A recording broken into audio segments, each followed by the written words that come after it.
Hi hello नमस्ते दोस्तों, हिंदी चेतन भारती इस यूट्यूब चैनल पर आपका स्वागत।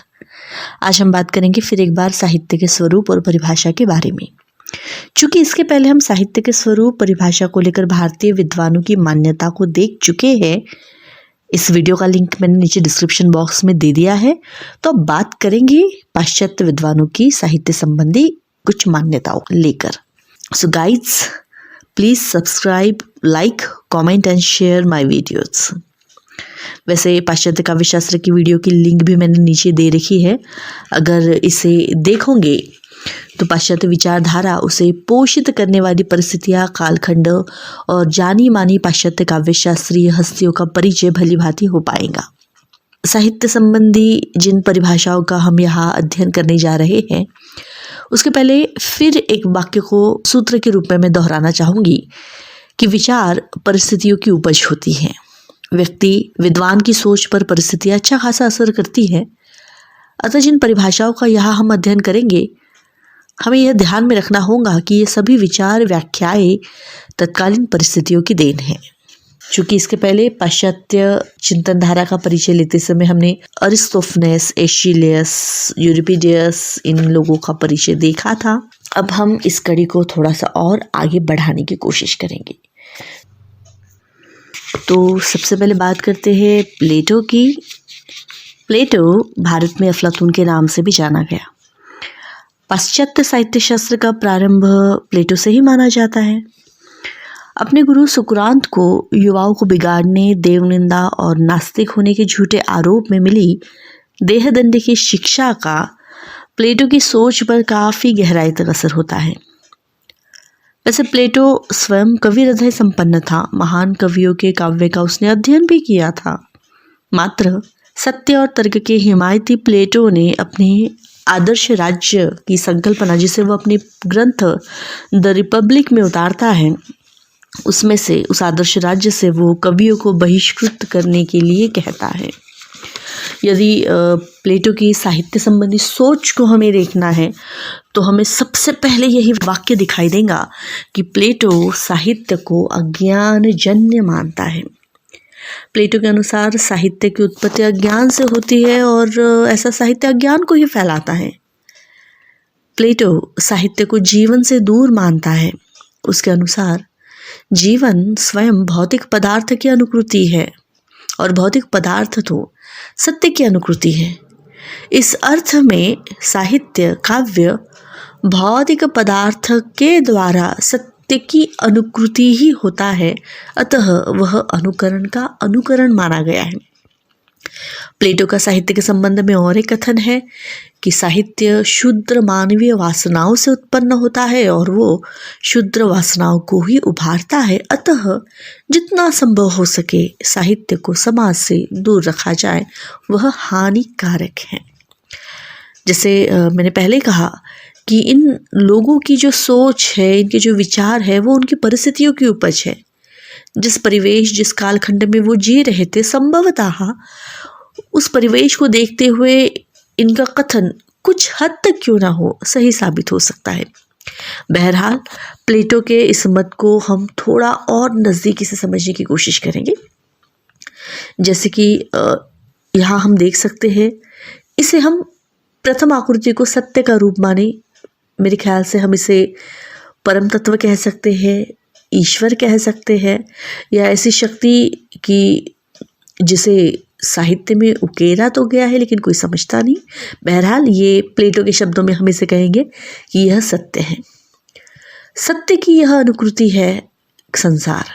यूँ देखा जाए तो एक आख्यायिका के अनुसार या एक किंवदंती के अनुसार हम कह सकते हैं कि सर्वप्रथम ईश्वर के मन में, मस्तिष्क में, बुद्धि में, हृदय में संसार की निर्मिति का ख्याल आया होगा। ईश्वर के मन में वो कल्पना आई होंगी कि संसार कैसा होगा, और उस कल्पना, ईश्वर के मस्तिष्क में आई कल्पना का अनुकरण हमारा आज का ये संसार है, ये सृष्टि है।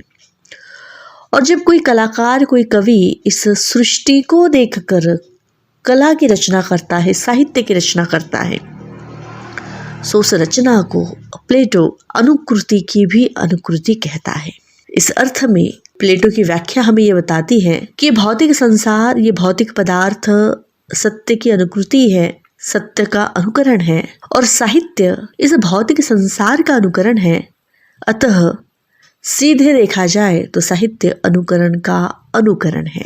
यदि ईश्वर को, परम तत्व को सत्य माना जाए, ईश्वर को, परम तत्व को वास्तव माना जाए, तो साहित्य ऐसे वास्तव से 3 गुना दूर होता है। अतः वह ज्ञानवान नहीं बल्कि अज्ञानजन्य है। ये मेरा नहीं, ये प्लेटो का मानना है। प्लेटो की इस परिभाषा में साहित्य से जुड़ा हुआ फिर एक बार एक दूसरा कथन हम देखते हैं, जहाँ प्लेटो कहता है कि साहित्य शूद्र मानवीय वासनाओं से उत्पन्न होता है और शूद्र वासनाओं को ही उभारता है। तात्पर्य यह है, प्लेटो के समय में आदर्श राज्य के लिए जिन नीति नियमों का निर्धारण प्लेटो करना चाहता था, उस आदर्श राज्य को पाने के लिए जो व्यवधान थे वो तत्कालीन साहित्य कलाओं के माध्यम से संभवतः वहां राज्य के सामने खड़े हो रहे थे। प्लेटो का समय का साहित्य मनोरंजन में डूबा हुआ था, शोक आदि भावों में डूबा हुआ था, जिसके कारण प्रजाजन के मन में राज्य के प्रति कोई भाव न होकर वह देख रहे नाटक को, वह देख रहे साहित्य को ही अंतिम मान रहे थे, उसी में सराबोर हो रहे थे। साहित्य कलाएं जिन भावों को लेकर चलती है, उन्हीं भावों को वो अपने पाठक, दर्शक, श्रोता के मन में भी उकेरती है, उभारती है। अतः जो कवि, साहित्यकार जिस भावना के वश होकर साहित्य की रचना करता है, वही भावनाएं उसके पाठक के हृदय में भी कुछ प्रमाण में क्यों ना हो उत्पन्न होती है। और प्लेटो के शब्दों में ऐसा साहित्य कि जो प्रजा को वास्तव से दूर रखे, वर्तमान से दूर रखे, सामाजिक कर्तव्यों से दूर रखे, वह हानिकारक होता है। अब बात करते हैं प्लेटो के ही शिष्य अरस्तु की। पाश्चात्य सभ्यता संस्कृति का मूल स्रोत यूनानी ज्ञान विज्ञान, और यूनानी ज्ञान विज्ञान की मूल प्रेरणा के केंद्र में अरस्तु की ज्ञान प्रतिभा। अरस्तु, जिसे पूरी दुनिया एरिस्टोटल के नाम से जानती है, वे प्लेटो के प्रसिद्ध विद्यापीठ अकादमी के माध्यम से कई वर्षों तक प्लेटो के सानिध्य में रहे, उनसे प्रभावित हुए। अरस्तु प्लेटो के काव्य सिद्धांत का खंडन कर इस संबंध में एक वैज्ञानिक दृष्टिकोण प्रस्तुत करने का प्रयास करता है। अरस्तु का दृष्टिकोण नितांत व्यावहारिक, व्यक्ति निरपेक्ष था। देखिए, यहाँ एक अंतर है। प्लेटो का गुरु सुकरात तत्वज्ञानी था, नीति नियमों पर चलने वाला था, दार्शनिक था। सुकरात के इन्हीं मतों की प्रखरता हमें प्लेटो में दिखाई देती है, लेकिन प्लेटो के शिष्य अरस्तु की दृष्टि मात्र संसार को नीति नियमों से जकड़ने की जगह संसार के सौंदर्य तत्वों को परखने वाली थी। अतः प्लेटो शिष्य अरस्तु साहित्य की जिस परिभाषा स्वरूप का लेकर सामने आता है, वह उसके गुरु से अनोखी है, निराली है। अरस्तु कहता है, poetry is an imitation of nature through medium of language, अर्थात साहित्य, काव्य भाषा के माध्यम से प्रकृति का अनुकरण है। अरस्तु साहित्य को राजनीति, नीति या दर्शन की दृष्टि से न देखकर सौंदर्य की दृष्टि से उसका विवेचन करता है। यहाँ अनुकरण से तात्पर्य वह मात्र नकल से नहीं लेता। संसार जैसा है, सृष्टि जैसी है, हूबहू उसका नकल करना अर्थात काव्य, इसे अरस्तु नकारता है। जब संसार के प्रति अपने अनुभवों का कवि, कलाकार कलाकृति के माध्यम से अनुकरण करता है, तो उसके साथ अपने व्यक्तित्व, कल्पना का भी योग करता है। यदि कविता, नाटक केवल जीवन का कोरा अनुकरण होता, तो एक विषय पर रची इन कवि कलाकारों की कृतियों में बिल्कुल एक जैसापन, समानता दिखाई देती, जो वास्तवतः नहीं है। कवि कलाकार का व्यक्तित्व, उनकी कल्पनाएं उन कृतियों को एक दूसरे से पृथक बनाती हैं। अब बात करते हैं अगली पाश्चात्य विद्वानों द्वारा दी गई परिभाषा की। William Wordsworth. विलियम वर्ड्सवर्थ के शब्दों में poetry is a spontaneous overflow of powerful feeling, it takes its origin from emotions. स्वच्छंदतावादी कवि विलियम वर्ड्सवर्थ के अनुसार प्रबल मनोवेगों का सहज उच्छृंखलन कविता है, अर्थात भावना का सहज उद्रेक ही कविता है। वर्ड्सवर्थ काव्य में सहजता को महत्व देते हैं, जिसके अनुसार जब मनुष्य मन की भावनाएं लबालब भर जाती है तो उस आधार पर वे सहज ही प्रकट होती है। जैसे यहाँ कुछ चित्रों के माध्यम से हम वर्ड्सवर्थ की इस कल्पना को समझ सकते हैं कि किस तरह से प्रबल मनोवेगों का सहज उच्छृंखलन कविता है। जिस तरह से ज्वालामुखी धधकते हुए लावे को अपने गर्भ में छुपाती है, लेकिन जिस तरह से लावे का ताप बढ़ता जाता है, वैसे ही ये बढ़ता हुआ ताप अचानक से प्रस्फुटित होता है, सहज बाहर फूटकर ये लावा प्रकट होता है। ठीक वैसे ही मनुष्य के मन में भावनाएं जो दबी हुई है, ये दबी हुई भावनाएं जब इतनी ज़्यादा भर जाती है तो सहज ही मन से बाहर फूटने के लिए आकुल होती है। जिस तरह से बांध ज़्यादा देर तक पानी के प्रवाह को रोक नहीं सकता और एक समय ऐसा आता है कि पानी का वो प्रवाह, वो वेग उस बांध को भी तोड़कर आगे उमड़ता है, ठीक वैसे ही भावनाएं कई बार मर्यादाओं के बांध को तोड़कर इसी उच्छृंखला के साथ, इसी उद्रेक के साथ प्रकट होती हैं। अंग्रेजी साहित्य में शास्त्रीय नियमबद्धता के विरोध में स्वर 18वीं सदी के मध्य से उभरने लगे थे।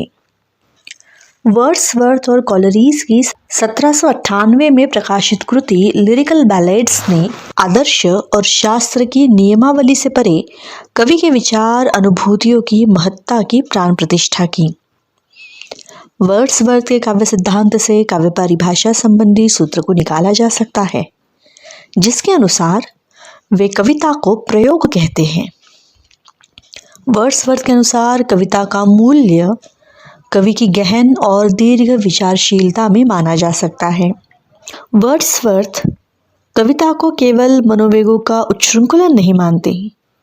उनके अनुसार काव्य शांत मनस्थिति में भावनाओं के अनुस्मरण से जन्म लेता है, अर्थात मनोवेग, जिसे हम भावावेग कह सकते हैं।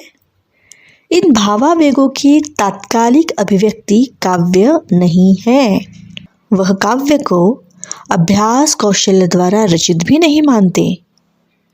तो मनोवेग और अभिव्यक्ति के बीच की वह मनस्थिति, वह भी शांत मनस्थिति में जब भावनाओं को पुनः संजोग कर अभिव्यक्त किया जाता है, ऐसे में काव्य जन्म लेता है।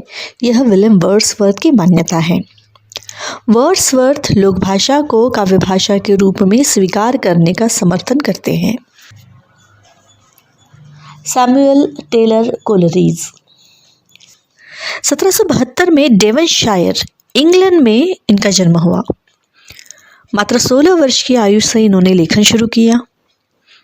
1795 में ही इनका पहला गद्य संग्रह और 1796 में इनका पहला काव्य संग्रह पोएम्स प्रकाशित हुआ। अंग्रेजी कविता की स्वच्छंदतावादी धारा के प्रमुख कवियों में कॉलरीज का नाम लिया जाता है। कविता को गद्य से अलग करते हुए वे गद्य की परिभाषा कुछ ऐसे देते हैं: prose is words in their best orders, अर्थात गद्य शब्दों का सर्वोत्तम क्रम विधान है। कॉलरीज के शब्दों में poetry is the best word in best order, अर्थात सर्वोत्तम शब्दों का सर्वोत्तम विधान ही कविता है। कॉलरीज कविता में सर्वोत्तम शब्द और उसके सर्वोत्तम क्रम पर बल देते हैं, जिसमें कवि की रचनात्मक कल्पना शक्ति उसकी सहायता करती है। अर्थात कवि प्रतिभा को कॉलरीज काव्य रचना के लिए आवश्यक मानता है। कॉलरीज का कल्पना विषयक सिद्धांत भी काव्य शास्त्रीय चिंतन की दृष्टि से महत्वपूर्ण है। पी.वी. शैली के शब्दों में Poetry is the record of the best and happiest moment of the happiest and best minds. अर्थात सुखी और मन को आनंद देने वाले क्षणों में सुखद मन के आधार पर प्रकट हुई रचना कविता है। शैली के अनुसार मनुष्य सामाजिक और भावुक प्राणी है।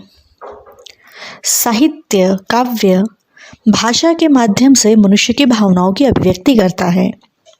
वास्तव में यह अभिव्यक्ति मनुष्य की स्वयं की अभिव्यक्ति है। अपेक्षित अनपेक्षित विचार भावनाओं का संयोजन मानव रचित इस काव्य में होता है। शैली का काव्य को परिभाषित करता यह कथन उनके लंबे गीतात्मक संवाद का एक हिस्सा है, जिसमें काव्य की प्रकृति और कवि की आधुनिक समाज के प्रति जिम्मेदारी बताते हुए थॉमस लव पिकॉक के द 4 एजेस ऑफ पोएट्री के जवाब में वे यह कथन देते हैं, जो साहित्य की दुनिया में शैली के द्वारा दी गई काव्य की परिभाषा के रूप में स्वीकृत है।